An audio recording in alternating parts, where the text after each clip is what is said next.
Welcome back to the Boss Responses podcast and day 2 with our guest co-host, Leslie Lang. Today, we are going to talk about what to do when your client is wrong, because sometimes it happens. Let's go ahead and jump into today's question. If you're a freelancer, business owner, or anyone who deals with clients, you're in the right place. I'm your host, Treasa Edmond. I've been dealing with clients and running my business for nearly 2 decades. And in that time, I've dealt with my share of doubt, imposter syndrome, and not knowing what to say when a client asks a question I wasn't ready for. I created this podcast to empower you with the boss responses you need to grow your business. Each week, my guest co-host and I will bring you 5 episodes packed with practical insights. Monday through Thursday, we answer your questions. And Fridays, we dive deep to explore how our co-hosts embraced their role as the boss of their business. Welcome to Boss Responses. Happy Tuesday.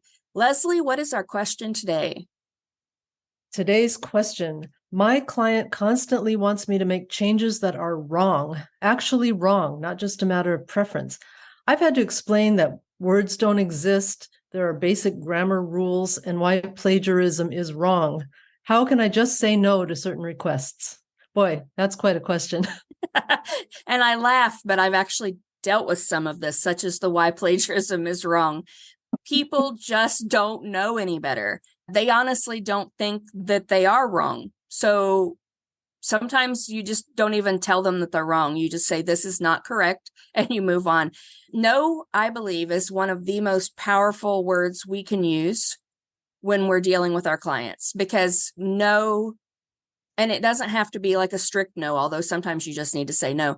But in a situation like this, plagiarism, absolutely no. Plagiarism is against my ethics. I will not do that. Whenever you're using someone else's work without their permission, that's plagiarism, and that's not somewhere I'm willing to go, and it's not something I will lead my business through. And I've said that to people multiple times. When you get that thing where the client sends you someone else's email and says, can you just take the words from this email and put it in my next one? You know, that happens, and you say, no, I absolutely cannot do that. If you'd like something in this tone, I can write something original, but figure out why they want it instead. If, though, you have a client that is constantly doing stuff like this, you're not setting yourself up as the expert ahead of time.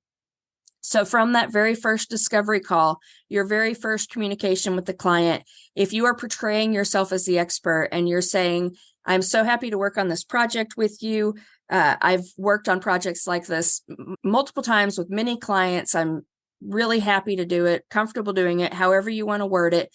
Let them know this is what you do.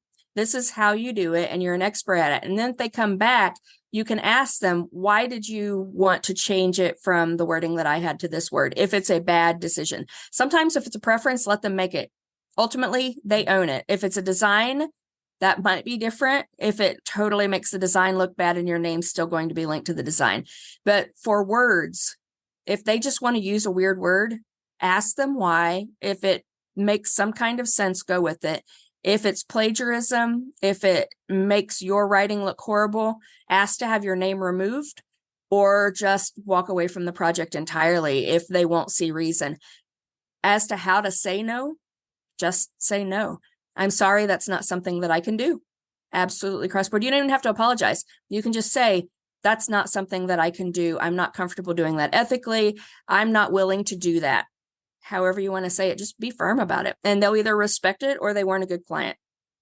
What do you think, Leslie? I agree completely. You said a lot of different things there that are important. First of all, sometimes it's just preference. You think that it would be better one way, and probably it would be better this way, but for some reason they want it that way. It's not inaccurate. It's not plagiarism. It's just not really very good writing. You might suggest one time and then move on. That's not worth, maybe this isn't a client you want to work with again, but move on. If it's really egregious, you might want to remove your name, like you said, ask them to take your name off it. I've done that once or twice, and then I don't work with that client again. Right. And that's fine. Sometimes I don't want my name on something. I think the bigger picture here is, if this is happening to an alarming extent, who's this caliber of client you're working with? I don't want to work with clients that way. I want to work with clients who have a grasp of the language and want the best writing that I can offer and aren't trying to make errors, introduce errors into my work. And so you might want to step back and think about this. Is this someone I really want to be working with? Do I need to up my game a little bit? But That's a really good point. But yeah.